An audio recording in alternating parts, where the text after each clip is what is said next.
Isang mapagpalang araw po sa ating lahat. Ako po si Charles at welcome po sa aking daily devotion. Sa araw na ito ating itutuloy ang series na Armor of God. Ngayon ang ating tatalakayin ay the shoes, sapatos, shoes of readiness or sapatos ng pagiging handa, kahandaan, ganon. So sabi dito sa Ephesians chapter 6 verse 15, isuot ninyo ang sapatos ng pagiging handa sa pangangaral ng magandang balita ng kapayapaan. So ayun, punta tayo sa unang teaching. Ang sabi rito, the satanic forces are in retreat. So ngayon, although maraming kasama ang nangyayari, or sabihin natin na maraming masasama or maraming kasamaan na nangyayari, dapat palagi natin natatandaan na the satanic forces are retreat. Kumbaga umaantras ang mga demonyo dahil umaantras sila, kumbaga dahil sa ating Panginoong Jesucristo.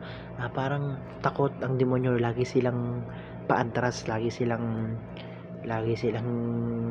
tumatakas, ganun. Dahil nga nung umakyat sa langit ang Panginoon, sinabi niya na lahat ng otoridad ay sa akin. At kumbaga tinanggalan niya ng otoridad si Satanas at pati yung mga kampo niya, tsaka pinababa dito sa lupa. So hanggang ngayon parang sabihin natin na takot sila kay Jesucristo, takot sila sa salita ng Diyos. Kaya ikaw, kapag meron kang mabuting balita, or kapag meron kang word of God, or nakikita yung nakikita yung salita ng Diyos sa katawan mo or sa mga ginagawa mo, the satanic forces are retreat. Lalayuan ka ng mga demonyo, lalayuan ka ng mga diablo, lalayuan ka ng mga tukso.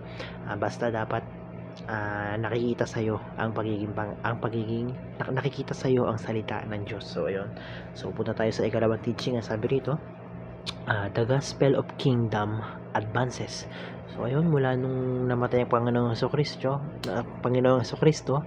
ang sabi nun, disciple all nations. So hanggang ngayon, the kingdom of gospel is the gospel of kingdom advances. So alam na, mula ngayon patuloy palaganap yung kingdom ng ating Panginoon sa iba't ibang bansa, sa iba't ibang lugar, sa iba't ibang parte ng mundo.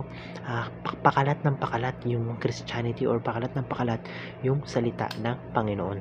So punta tayo sa ikatlong teaching. Ang sabi rito, the peace of God conquers heavenly and earthly realms.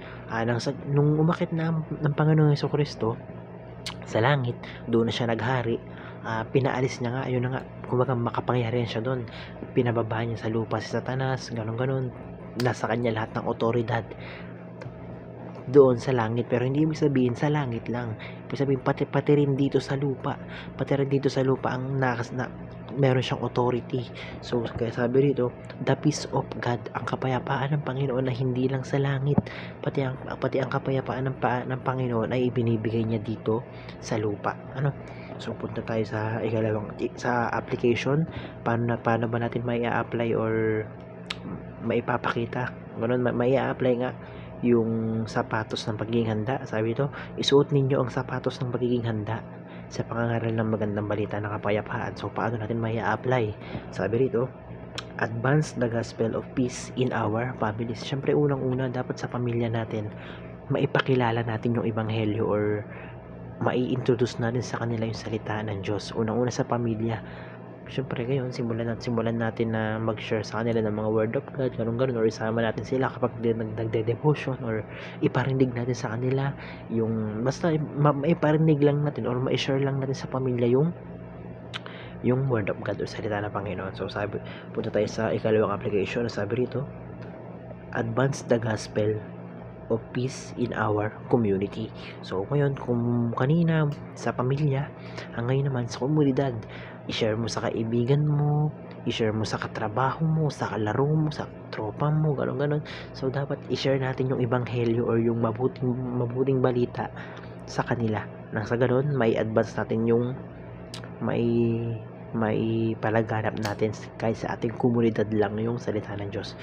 Pangatlo, sabi rito, advance the gospel of peace in our nation. Buong bansa na.